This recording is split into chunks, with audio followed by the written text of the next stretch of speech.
এয়া লেচু, এতিয়া যিহেতু লেচু বতৰ আৰু এয়া দেখিছে আজি এইখিনি লেচু আনি দিছে মানুহজনৰ লগৰ বন্ধু এজনে। চাওকচোন ইমান ডাঙৰ ডাঙৰ লেচুবিলাক একদম মানে আৰু পকা একে ৰঙা হৈ গৈছে মানে সেন্দুৰৰ নিচিনা। ইমান ভাল লাগিছে লেচুখিনি, একদম ডাঙৰ ডাঙৰ বহুত ভাল লাগে আৰু খাবলৈ বহুত মিঠা হয়। আৰু প্ৰতিবাৰে আনি দিয়ে, আজিও আনিছে, ৰাতিপুৱাই আনিছে, ইমানখিনি ইমান এসোপা আনি দিছে। আচলতে কেমেৰাত বেছি দেখা নাই, কিন্তু এনেই বহুত বেছিকৈ আনি দিছে। এইজোপা চাওকচোন ইমান ধুনীয়া লেচুখিনি, আৰু মই লেচু বহুত ভাল পাওঁ সেইকাৰণে আনিছে। অকল লেচুৱে নহয় আমো আনি দিছে, দেখাই আছোঁ ৰ'ব। এয়া চাওকচোন কিমান খোৱা আম আনি দিছে, এইবা এতিয়া খোৱাহে কথা।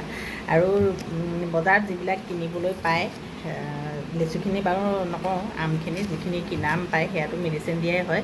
আনি পেলাই খালোঁ প্ৰথমতে এদিন, মানে কেনেকুৱা এটা চেণ্ট ওলায় আৰু পকাটো নহয় গোটেই টেঙা।